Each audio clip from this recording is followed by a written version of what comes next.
And welcome to Monitoring Our Health with Smartwatches. I'm Rachel Ehrenberg. I'm an editor at Knowable Magazine from Annual Reviews. This is the 10th conversation in our Reset series, which focuses on the pandemic, its consequences, and the way forward. Today, we're going to be talking about smartwatches.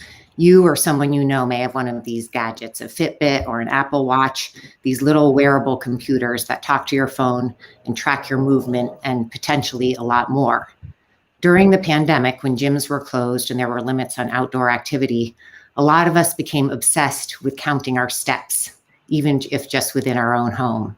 And the devices also gained attention as a way to alert us to potential health problems, including perhaps a COVID infection. But the medical community's interest in smartwatches predates COVID. Most of us see a doctor once a year. They record our blood pressure and other vitals, but these devices can take measurements several times a day, providing a really astounding amount of health-related data. Smartwatches have been heralded as a way to detect AFib, an irregular heart rhythm that ups the risk of strokes and affects millions of people. They might detect infection with a bacterium that causes Lyme disease, the onset of diabetes, and more. But, and there are some big buts, a lot of studies that look at what smartwatches can do are retrospective. That is, they look back on data collected before or after the event of interest. There's less research showing that they're actually predictive of health outcomes. And there are also issues with accuracy, how skin color, for example, affects readings, or even things like wrist tattoos. And because these devices fall in the wellness category rather than the medical device category, they aren't regulated by the Food and Drug Administration in the same way that the devices used in your doctor's office are. So it's a little bit of a wild west in terms of industry standards and claims. All that said, smartwatches are really promising. And in some realms, such as heart health, they do have a real track record for successfully monitoring and alerting people to problems. So we will also talk about how can we get these devices on the wrists of people who are most at risk. How do you get them to keep using these devices and even make healthy lifestyle changes that might be prompted by data gathered by the devices? I'm very happy to say we have two great people here to help answer all these questions. We have Jessalyn Dunn. She's the director of the Big Ideas Lab at Duke. Her research focuses on using digital health technologies to detect, treat, and prevent both chronic and acute health problems. Welcome, Jessalyn, and thanks so much for being with us. You're welcome. We also have Mitesh Patel, a doctor who also directs the Penn Medicine Nudge Unit, which uses behavioral science and various technologies, including devices and also games, to nudge people into making good health decisions, such as getting more exercise, getting vaccinated, and more.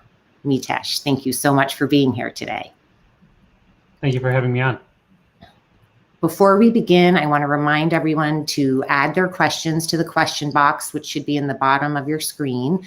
If questions aren't addressed during the to and fro of the conversation, I will ask them in the last part of the event. Jessalyn, let's start with you. I want to kind of get at the nuts and bolts a little bit of the technology that's actually in the devices. They can do all kinds of things. They detect movement, blood oxygen levels, heart rate. Tell us a little bit about how they work and what they detect. Sure. So I think you hit the nail on the head with the two most common sensors that are in the majority of smartwatches. We have an accelerometer that's used to detect steps, and we have a PPG or photoplethysmography sensor that's used to detect heartbeats. What's interesting about these is that if we think from an engineering perspective about how the devices themselves work, they're actually not step counters or heartbeat detectors, but they're detecting some other measurement that's a proxy for a step or a heartbeat. So if we think about an accelerometer, for example, the way that it actually works is we have, from the engineering side, a mass on a spring, and when there's some movement, the mass pushes the spring, and maybe we have something that conducts electricity next to that, and that changes the conductance of the electricity. So we call these electromechanical systems, which means that we couple a mechanical motion with an electrical signal. So really, when we're talking about the measurement of a step, what that actually means is that there's some movement of a mass on a spring that conducts electricity that then leads to a detection of a movement. And we have algorithms that sit on top of that and convert that detection of movement into what is likely to be a step. So, most people have probably seen that if they are to look at a video of their own steps against a step counter, it's not always exactly correct. And if you don't step in the same way every time, steps aren't always detected. And so it's important to think back again to how that system actually measures what we call a step so that we can understand when it makes some mistakes. In terms of the PPG sensor, the same idea goes, where we don't have a sensor that's actually sitting on the heart measuring a beat, but we're measuring changes in blood volume under the skin. And so the way the PPG sensor works is actually it shines light under the skin and detects the light that bounces back. And the change in the light between what is shined through the skin and what bounces back changes when blood volume changes. And the blood volume changes with every beat of the heart in the cardiac cycle. And so what we're really measuring then is a proxy for a heartbeat because it's the change in blood volume. So again, what we're measuring is kind of a proxy for the actual phenomenon. And so I think to your question of, which of these sensors works very well, I think that the best way to think about it is to think about what is the sensor actually measuring and what are sort of proxy measurements or abstracted measurements on top of what the sensor itself is measuring. So for example, the sensor is not sitting on the heart measuring a heartbeat, but it is measuring a change in blood volume, and that change in light should be representative of a heartbeat most of the time. Hopefully that answers your question, Rachel. Yeah. And I think that raises a good point of when people are thinking about accuracy, each level up that you extrapolate, so you have motion, that's a step. And then if you're extrapolating up to maybe stress in terms of how much someone's moving compared to how much they have been moving before, that's another level of this in terms of this proxy, another level of extrapolation in terms of what the device is actually monitoring. So that may be a good thing for people to keep in mind in terms of accuracy. Exactly. Yeah, and I go ahead. I guess just two other things that I think I would add are that the circumstances of the measurement also matter. So for example, when we talk about measurement of a heartbeat from the PPG sensor, if the sensor is moving around a lot, right, if your wrists are moving a lot, that sensor is going to be less accurate than if you're sitting still at rest.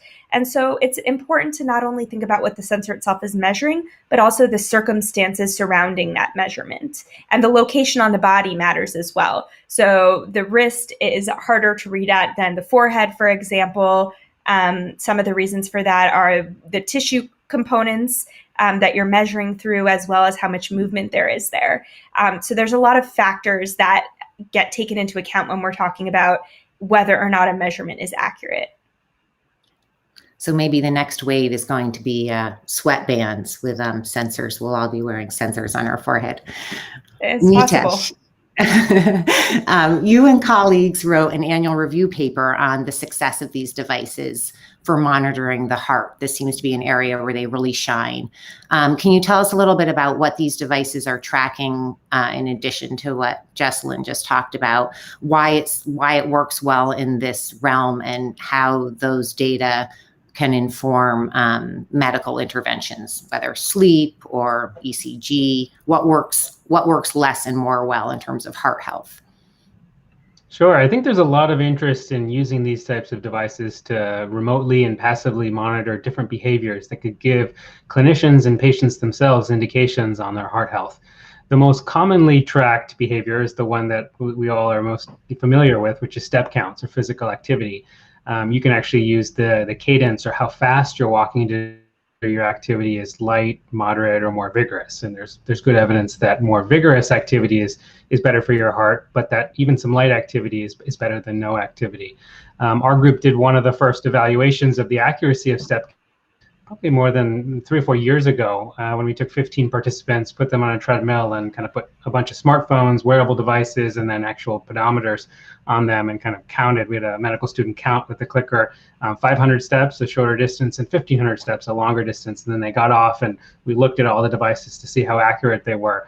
We found for the most part, smartphones and wearables were fairly accurate. The smartphones were actually more precise in that they had less variability, and probably because they were placed in the pocket, as mentioned, these devices. So, as I'm sitting here and talking and moving my hands, I'm getting step counts on my wearable device that aren't real step counts, and people have different swings, and so that can affect the accuracy. But overall, as these devices have evolved, physical activity measurements have been found to be fairly accurate for giving you a general sense of if you're active or not.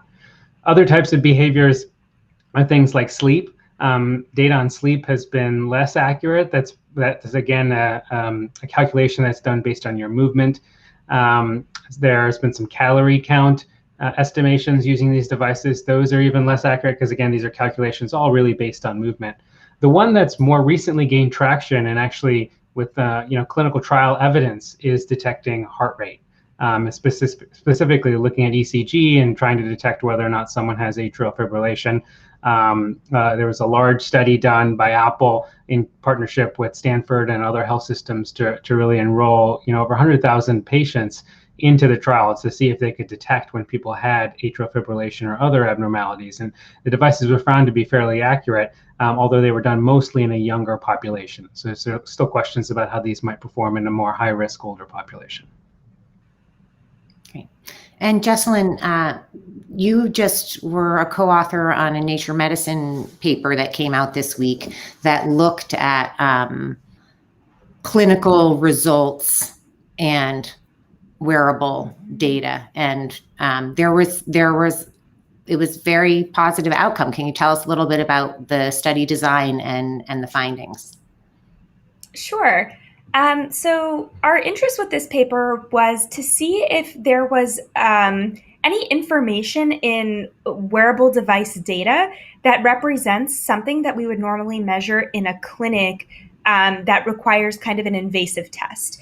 And so we had a very interesting study population that we started during my time at Stanford, where we had a group of people that were coming in regularly to the clinic to give samples for sort of standard clinical testing. This was part of a larger study called IPOP that's run through Mike Snyder's lab. And the folks in the study were also wearing smartwatches. And so we could actually look at the relationship between the smartwatch data and the measurements that were taken in the clinic. So when I say measurements taken in the clinic, I mean something like complete blood counts. So we have measurements of hemoglobin, hematocrit, red blood cell counts. We have white blood cell counts that would be representative of maybe some sort of an infection. We had basically urine and blood analytes. So all sorts of measurements.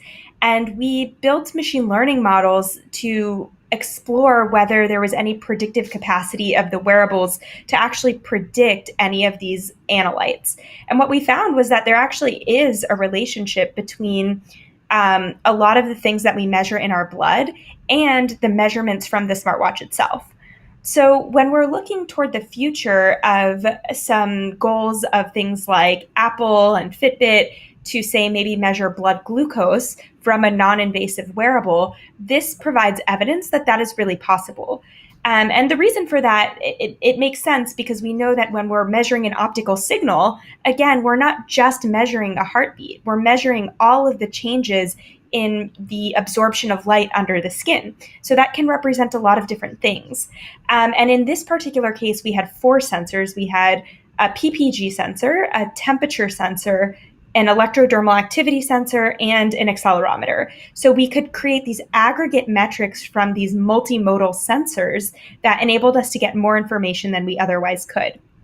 One other piece that's quite interesting about this study was that we actually had the ability to compare measurements taken in the clinic for vital signs to measurements taken with a smartwatch. And so what was really clear is that there's this time-dependent pattern of our heart rate and body temperature that is affected by our circadian rhythms. So if we think about trying to track our heart rate over time with clinic visits, when we go into a clinic visit, it might be at any time of the day.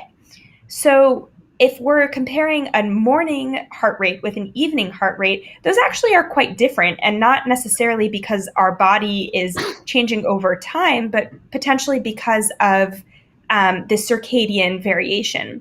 So we also showed that the wearables are really powerful in getting a really precise, consistent resting heart rate measurement. Great, that's really interesting, and that leads right into this issue of accuracy. I know we're sort of talking generally about these devices and not specific brands, so I want to touch on kind of regulation standards in the industry. Jessalyn, there's been concerns about the green light sensors, which I'm not sure some, if all, brands use to detect the volume of blood. They're less accurate on darker skin because the melanin absorbs the green light. There's also we've spoken about, fat content, hair. There was tattoo gate. Tell us a little bit about things on the wrist, whether part of the body like skin color, practically part of the body like a tattoo, other factors, and how that affects measurements. And then also in the industry and perhaps regulatory agencies, what's being done to standardize these things, if anything? Right. So yeah, this is a real problem, that the green light, that wavelength is absorbed by melanin. So kind of like what I was saying just before, that, we're really measuring a proxy for a heartbeat because we're shining light through and measuring light that gets reflected back. If we have a higher content of melanin or something else that is absorptive of that light, then it's going to change what we can receive back in the photodiode.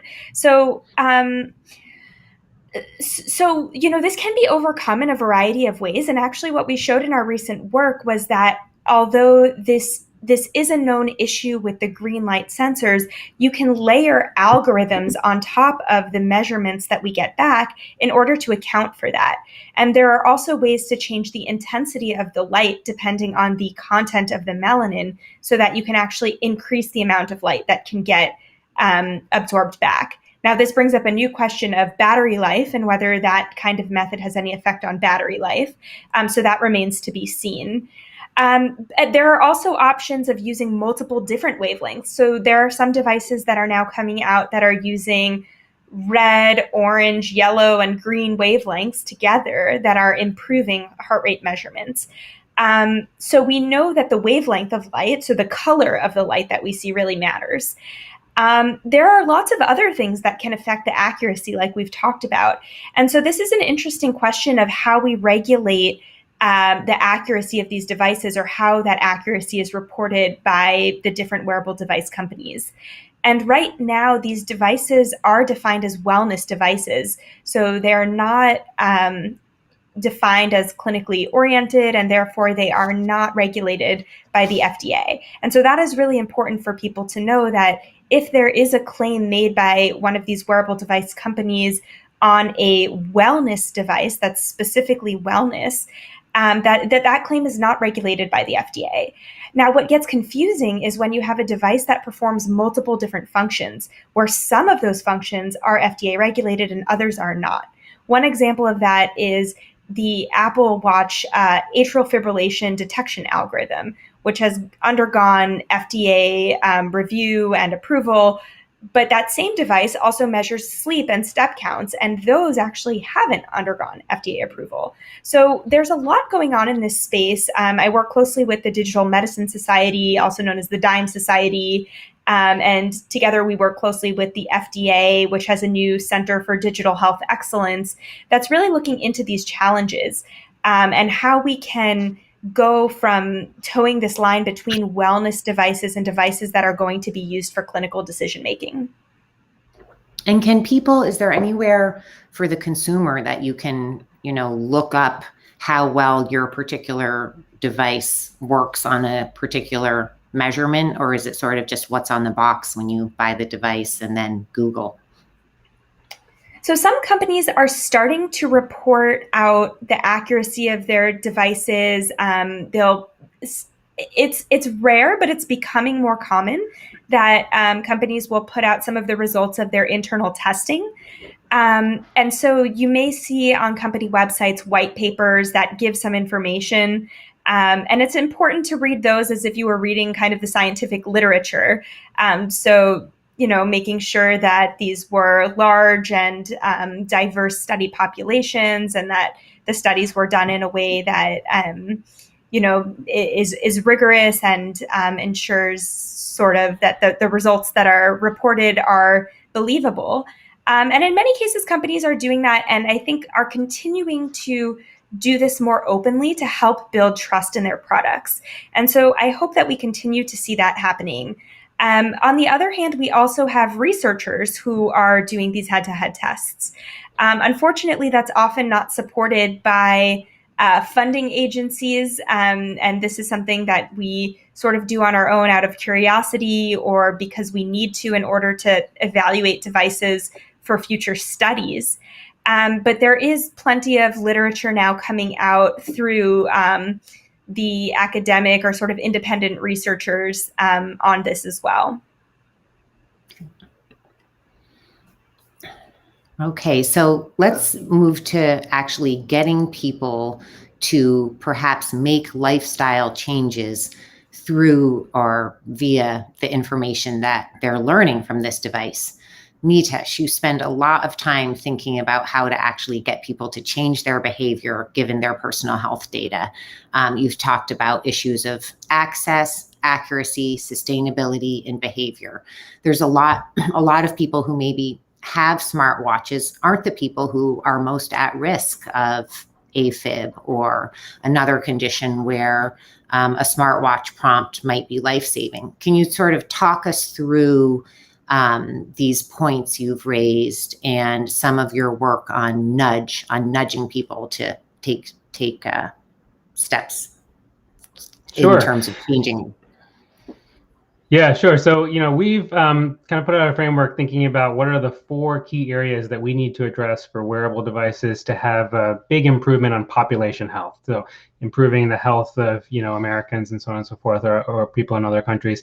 The first challenge, as you mentioned, is access. The people who, could benefit the most from wearable devices, the ones who have uncontrolled diabetes or are being consistently readmitted to the hospital are probably not the ones that are wearing wearable devices. People who wear wearable devices tend to be younger, have higher incomes, are more tech engaged, more conscious of their health. And so that's one challenge. If we really want to make an improvement in population health, we have to find mechanisms or ways for people who need these devices to get them. So, obviously some people could be gifted this device. That happens a lot around Christmas time. But more and more what we're seeing is that large employers or insurance companies are actually subsidizing the cost of these devices as part of workplace wellness programs. Many people don't know that actually within their own workplace wellness program, they can get a subsidized device or through their insurance program. So that's a benefit that if you're interested in using a wearable device, we often suggest looking into. Many workplace wellness programs also have incentives for connecting your wearable device or your smartphone app to a platform that allows you to check in when you're at the gym or monitor your step counts. So let's say we get someone who needs to change their behavior access to a device. The next step is making sure it's accurate. We've talked a bit about that already, and there's a lot of challenges because many of the devices do not have clear evaluations that are published, and these things are done rather sparingly. And so that is a challenge. Step counts have been, as we mentioned, seem to be fairly accurate, and some other behaviors are less accurate. But in order for people to trust the data, they have to be able to rely on what it's telling them, and that means they need to be some way of determining whether or not they're accurate. So let's say you have someone who needs to lose weight or control their blood sugar or whatever it might be, and you've gotten them an access to a device, they trust the data behind it. Now you've got to get them to sustain using the devices. We think sustainability is a major barrier. About a third of people who get a wearable device stop using it within 3 to 6 months. We did a randomized trial at our hospital where we enrolled 500 people who were being discharged from the hospital. These are high-risk patients with heart disease, diabetes, renal failure, and other conditions. And we randomly assigned them to use either a wearable device on the wrist or a smartphone app. And the goal was for them to be remotely monitored, all their activity patterns, for up to 6 months. And we actually found that people who are randomized to the smartphone app were 32% more likely to continue to use the device at the end of the 6-month period. The difference was about a 16 percentage point difference from 32% to 48%. So the device, one of the reasons is because you're carrying a smartphone with you wherever you go, and you're not going to stop using that just because you're not interested. Whereas with a wearable device, you might take it off and never put it on again. So some of the factors that we've seen that make wearable devices more sustainable are finding ones that don't require you to take it off. So the ones that require daily charging, that's an opportunity for you to not put it back on. So some of them can go up to a year without charging. The ones that are waterproof, people won't need to take off when they go in the shower or they go for a swim. Really reducing any opportunities for them to do that. In many of our studies, we tell people, even though we're focusing on things like physical activity, we'll tell them we're also monitoring your sleep. You should wear the device to sleep, just to encourage the habit of continuing to use the device. So let's say you've done all of this. You've figured out the access problem, making sure it's accurate, and you've figured out a way to use a device that's more sustainable. Now comes the biggest challenge, which is changing people's behavior. This concept that you mentioned of nudge, our team runs a nudge unit at Penn Medicine, and the idea here is that people are highly motivated by small changes to the environment, the choice architecture, and they're predictably irrational. We know that people are more focused on kind of immediate gratification than longer term rewards. They're more motivated by losing something that they have than gaining an equivalent amount of it. So we use those elements and we design either social incentives, which use kind of a game-based feature, or financial incentives to try to motivate people, like what we've done through a workplace wellness program. So one example, we did a study, a national study with employees at Deloitte's consulting group, where we randomized people to 4 different arms: a control arm, where you just use your wearable for 6 months, or one of 3 game-based arms. But we flipped the game on its head. Usually you have to do something like get your step count, and then you get points. Instead, we gave people points up front that they could lose if they didn't get their step count. And then we baked in social incentives. You either competed with 2 other members in the organization, you collaborated with them, or you picked a family member or friend to get support. And we found at the end of 6 months, and then through an additional 3 months of follow-up, that competition for this group of people worked the best. Maybe not surprising for a consulting firm. We've done similar studies in families in the Framingham Heart cohort, and found collaboration and support have also worked really well. But these are really kind of just ways of sending one text message a day that gets people to build a habit. And we find when we turn the text message off, that these habits are sustained. So interesting. We definitely get email threads going in this office of how many steps, who has what today, going for a walk, here's my number. So yes, this is a lot of great information in terms of both how to trust them and maybe how to get people to use them. I do want to just touch on a project of yours, Jessalyn. I first heard about your research because Matthew Huston wrote a story for Knowable on adapting smartwatches to detect COVID infections. Tell us about the Cove-Identify project, how it started, where it's at, and you've said that people can still submit data? Mm-hmm. Yep. So we started Cove-Identify back in March 2020. We had done quite a bit of work already in the detection of infection with wearables. The reason for that is that we know that there are physiologic changes and behavioral changes that occur when people get sick. And so we can adapt those principles to try to detect something like COVID. And the idea here is that these physiologic and behavioral changes aren't super specific, right? So it might be a challenge to distinguish maybe between COVID and flu, for example. But the fact that we can say you're likely to have something going on in the middle of a pandemic and you should go get tested for COVID gives us that extra layer of information about directing testing. So that's kind of the way that we were thinking about this, was especially at the beginning of the pandemic when there were limited tests available, we needed more intelligent methods of deciding who should get tested and when. Right? If we test somebody today and then they go out and get infected tonight, then they may assume that they're fine, but they actually might have COVID and go and spread it.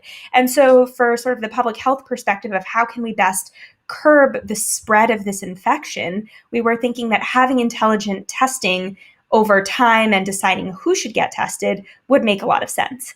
And so we started this study. We enrolled about 7,000 people, and we were able to see kind of the changes that we expected.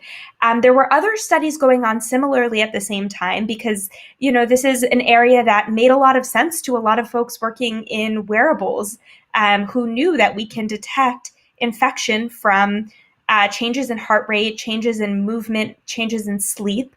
And what was really cool about this is that the community of researchers and wearables were really able to show really similar phenomenon. We have these increases in heart rate, we have increases in variance of sleep, we have decreases in quality of sleep, we have decreases in overall physical activity that correspond with infection. And what's even more interesting about this is that our algorithms to detect infection actually are able to detect that infection often before somebody themselves feels sick. So the power of that is huge because we could actually get somebody tested before they would decide to get tested, which means that we could prevent the spread of an infectious disease before somebody might even know that they're sick.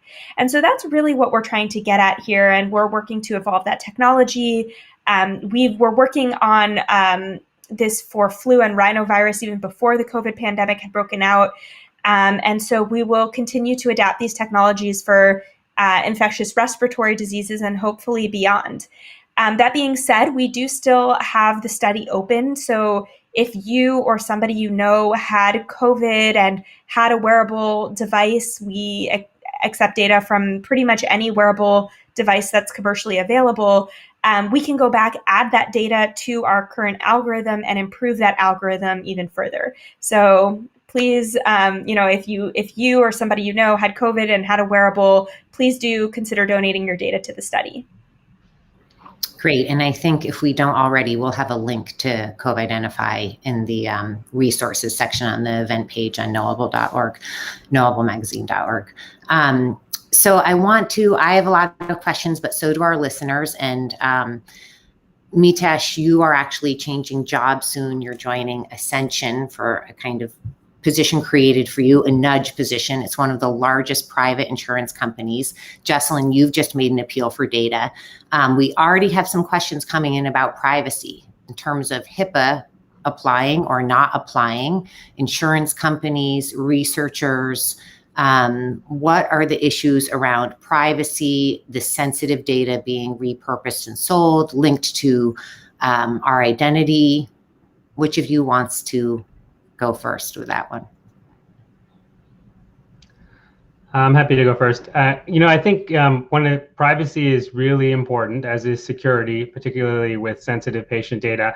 I think one of the things that there's probably room to improve upon, but is really important, is transparency around what the devices are collecting, how the data is being used, and so on and so forth. A lot of that information is buried in kind of the things that you sign when you sign up for any app. You just kind of scroll through and click accept, and people don't really recognize that. But making it simple and straightforward in a way that you can do that. We've had some experience in our clinical trials where we've tried to simplify that and focus on kind of the main things, but then provide the more detailed information for people that want that. And generally have had good acceptance when being transparent about these things. I think when people feel like there's an opportunity to use this data to improve their health, that's really beneficial for them. They're oftentimes willing to engage. It's this idea of not knowing or these other elements that make it more challenging and cause people to lose trust in some of these applications.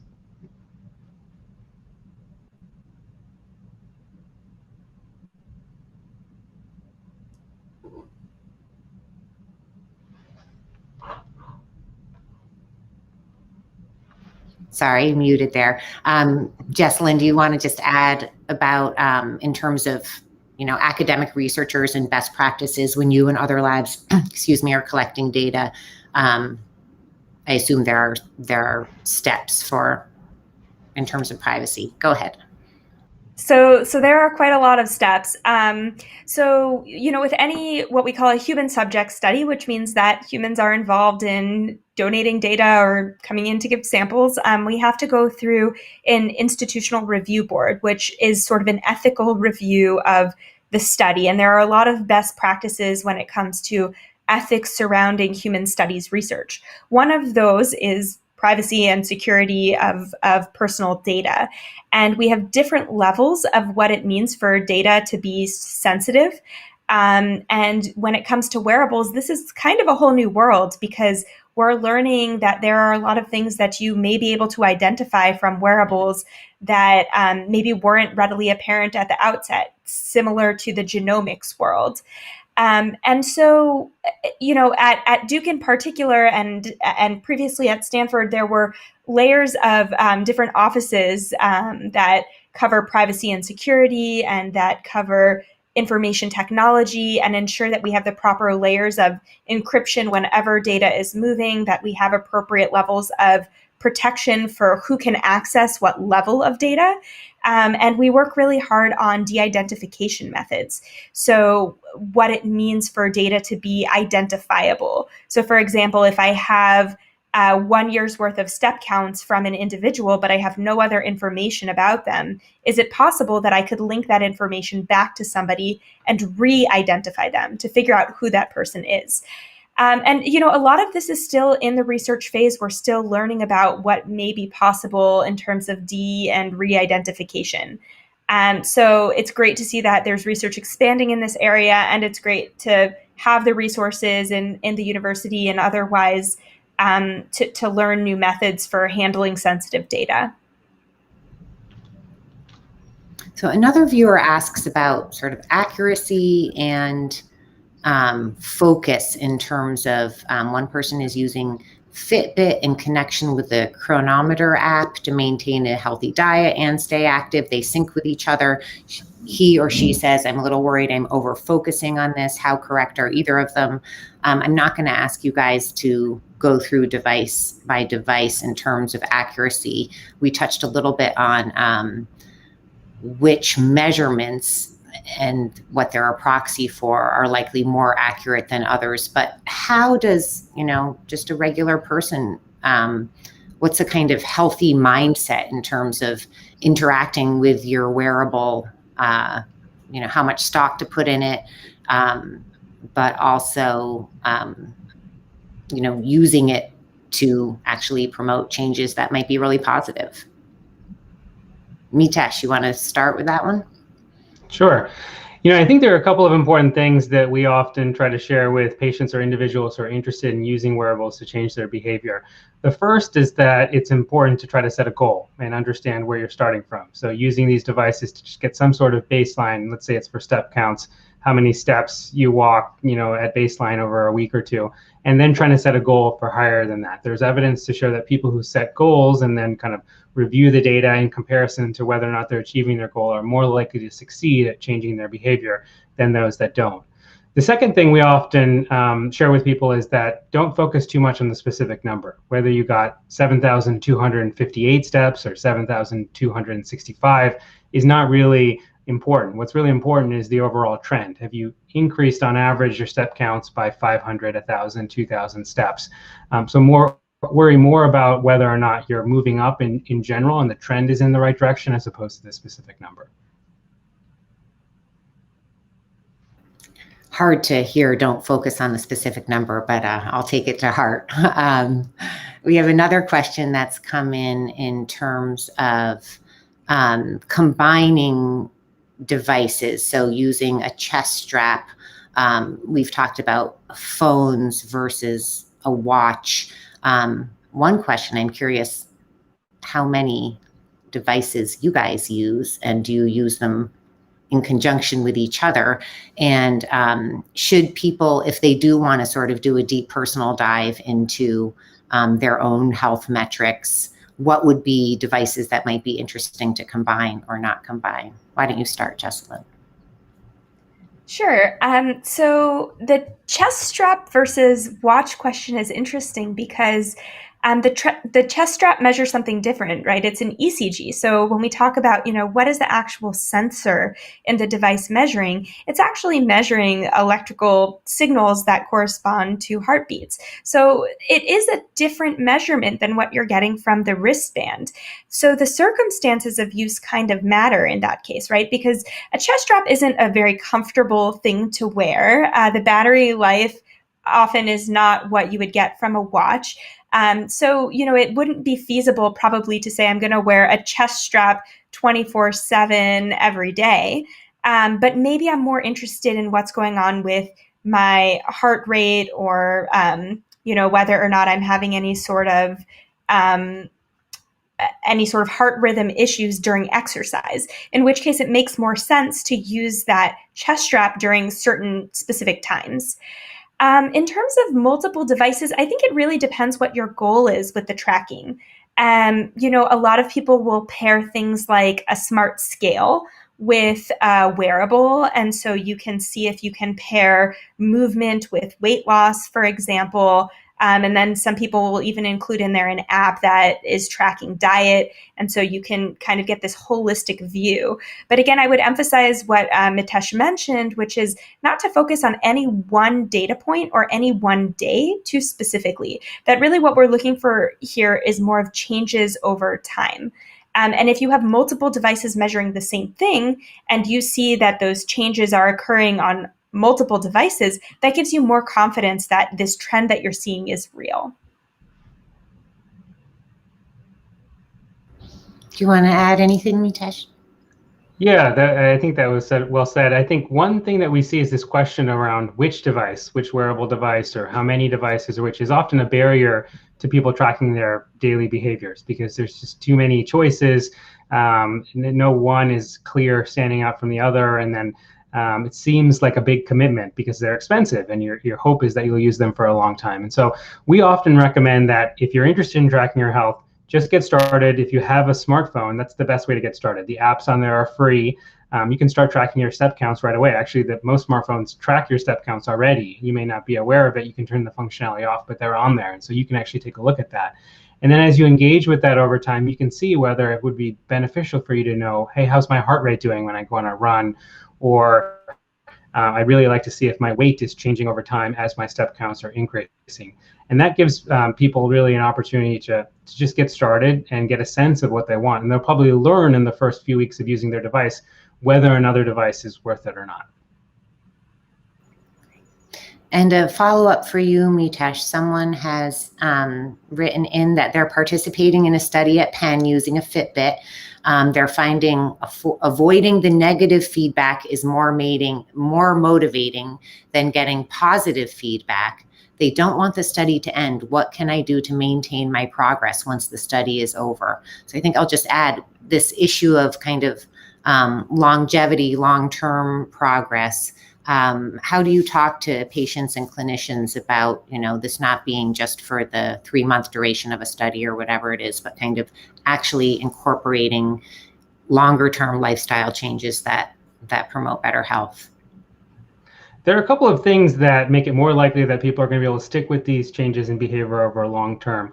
The first is really focusing on building a habit. And so thinking about, are there certain times of day that you're going to go and get your steps in or do your activity?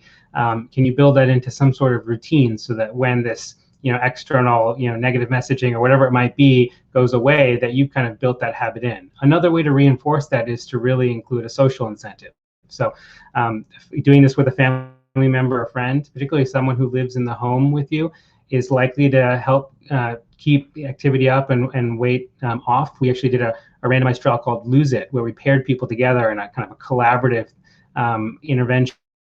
And what we found is after the study was done, the people whose partner lived with them kept the weight off. The people whose partner didn't live with them, but they were a family member or friend, gained about half of it back. And then the people who didn't really know the other partner, they were kind of didn't know them as well, actually gained most of the weight back. So it really shows you that this social element is key, and that the strength of the connection between you and that person, think of it as like a gym buddy who's going to keep you accountable when you're going to the gym or trying to get your steps in, is really important towards sustaining behavior change.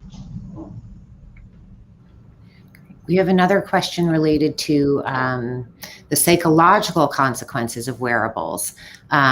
One high blood pressure reading in the doctor's office can make people very anxious. There was a New York Times article earlier this week on people sort of similar to perhaps the overuse of screening devices, the better technology gets, the more data you can gather, but that isn't necessarily good if it prompts people to get unnecessary, very expensive tests that also can be incredibly anxiety inducing.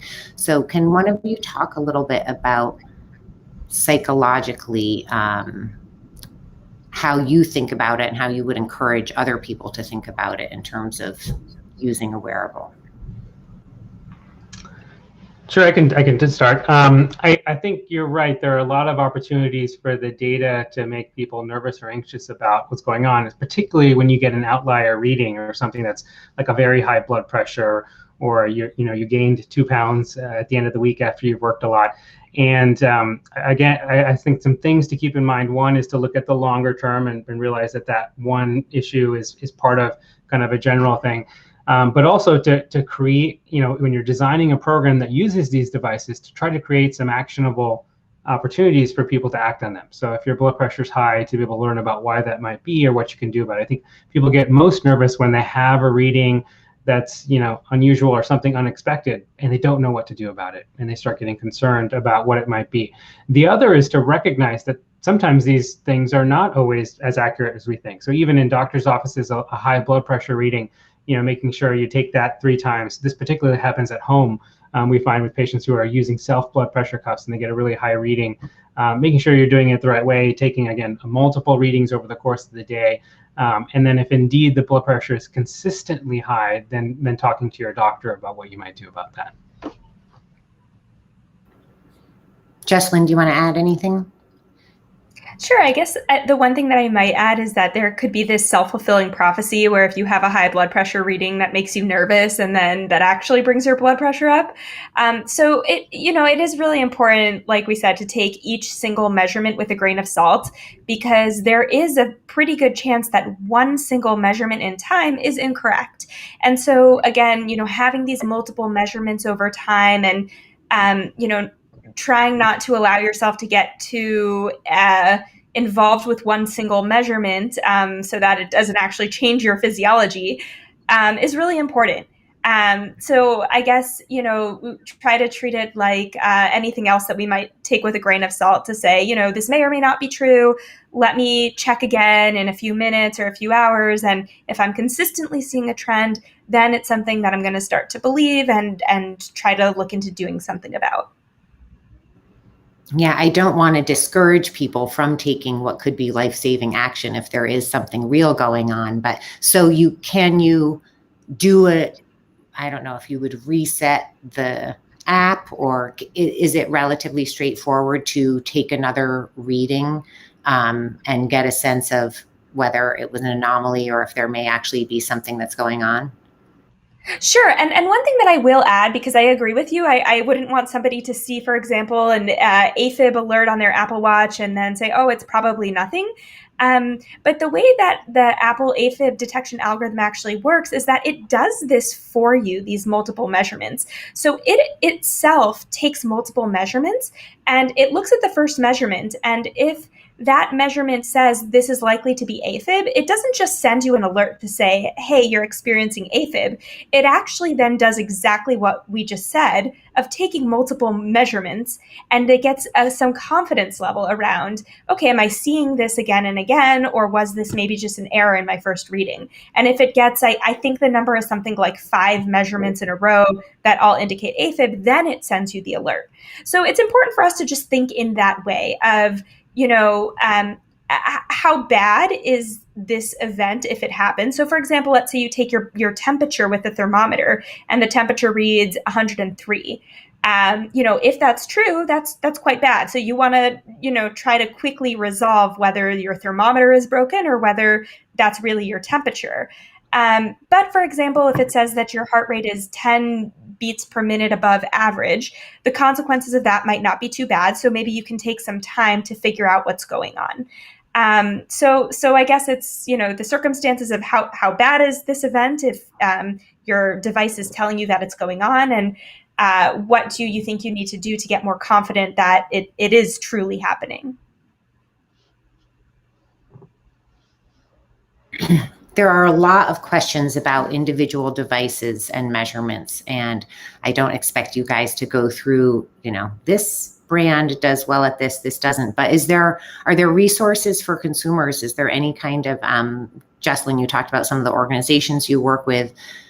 Mitesh, I don't know if through the Nudge unit, there are sort of resources where people can go and say like, okay, this device gets high marks on this measurement, less so on this one, because they're not all necessarily using the same technology. And Jesslyn, you mentioned before, it may be part of an app or in-app, or a measurement has been given the stamp of approval by the FDA, but other ones not so. How I don't want to ask people to dive into the scientific literature. Is there any kind of clearinghouse, or either through your academic institutions or through some of these nonprofits or institutions that are working toward kind of accuracy and standards in this arena?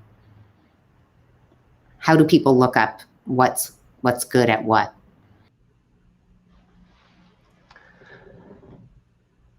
I don't have a lot of good resources, to be honest. I think it's actually really challenging. I will say that in general, I think most devices are fairly accurate at tracking step counts, because it's kind of like the most basic element of what they track. But when you start to create, estimations based off of movement, things like sleep, calorie counts, and so on and so forth, that's where each company or device is using their own kind of black box algorithm, and it hasn't been as well validated.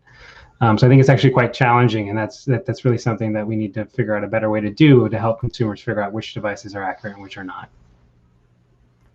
Yes, and I would say that this is a problem, I think, on a larger scale as well, when we start to think about clinical trials and the use of these devices in evaluating whether or not, for example, a drug is doing what we think it should be doing.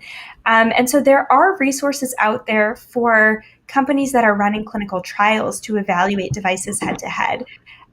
So one resource that I can mention is Electra Labs, that does sort of this, they call it, what is it, like an ingredients list, or sort of a nutrition facts, but it's for a device, and it tells you, each of the components of the device, and if there's literature out there evaluating them, how well they do. There's another company called Connexa that also assists in clinical trials and matching companies with devices to use for their trials. I don't know of something like that for the everyday consumer. And so I think, it is a bit tricky to figure out what device makes the most sense for you. Thinking about what it is that you're interested in measuring and why, and, how invested are you in this process might be a good way to start. I think, like Mitesh said, it often makes sense to just start out with a cheap device and just to get a feel for, is this something that's useful to you? And then kind of build up from there as you see the functionalities that are exciting to you or not. We have a question about neurable and EEG brain activity measurements. I don't know if this falls in the realm of wearables on your head, going back to maybe that sweatband that I should patent, or if this is something our smartwatches trying to also collect neurology related data. And if so, can either of you speak to where that's at? I don't know as much about that area. I think it's mostly things that you wear on your head, that as opposed to wearing your wrist, that kind of track brain waves. I know that there's a lot of interest in there because they could help to, not monitor, mood and other behaviors, but then also help you think about, this idea of like brain training and so on and so forth. How can you focus and so on? I don't know the evidence base as much there. I think they're just starting to scratch the surface, and that's an area potentially in the future that there could be a lot of work in. We also have a question about, oh, sorry, go ahead, Jesslyn. That's okay. One quick thing that I would add is that when we think about neural activity, so we have the brain and then we also have peripheral nerves. And so there is a sensor, one of the sensors that I mentioned previously, electrodermal activity, that measures what we call autonomic nervous function. So it's actually more about the peripheral nervous system.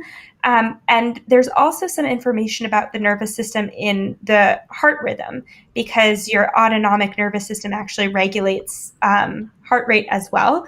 So, when we're talking about neurology and the nervous system, there's kind of the separate components that we can measure.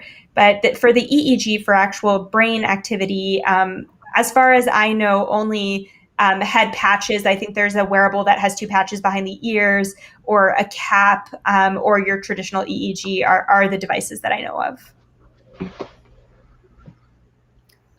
And I think we have time for one last question in terms of the real life clinical outcomes of people using wearables. Are they actually helping people's health? And can either of you give an example? So I think that standard programs that just give someone a wearable off the shelf, that alone is often not enough to motivate people to change their behavior in a way that changes clinical outcomes. I think the more success has been found when these devices are paired with behavior change programs. These could be things like the gamification or incentives that we've come up with. We've had a lot of successful efforts in increasing people's activity, people after having a heart attack. We just had a study published, a 1-year study looking at people with uncontrolled diabetes, a 20% boost in activity that's sustained through the end of that. So I think there are opportunities, but I think you really need to think about all of these different aspects, from sustaining behavior, changing it, and then helping people build a habit. Well, unfortunately, do you want to add anything, Jessalyn, real quick? Oh, I guess just quickly, I would add, I think detection has also been really helpful. So one example is in the seizure realm, where there's a device called Empatica that can alert people who have epilepsy to seizures before they occur, so that they can kind of prepare for them. And so, as new technologies come online like this, I think we're seeing more and more benefit to patients in the real world. But again, it takes time to validate the technologies and ensure that they do what we think they should do. So I think there are plenty of examples of devices that are working well in that space, and also examples of devices that are maybe not quite there yet. Well, that is, I'm afraid, all we have time for. I want to thank everyone for joining this event. And I especially want to thank these speakers, Jessalyn and Mitesh, for this fascinating discussion today. If this has been a good experience for you, the viewer, please consider providing a donation to Knowable Magazine. We have a campaign going. You can do this at knowablemagazine.org/donate. This conversation will be posted on the Knowable website, where it will be free to view and share. Look for the Reset collection, and there will also be additional resources, including links to articles and projects that the speakers are involved in. The best way to keep up with these discussions and everything Knowable is to sign up for our newsletter, which you can do on our website as well, knowablemagazine.org, or to follow us on Twitter at knowablemag. And that's all from me today. Thanks again very much for joining us. Thank you both. Thank you.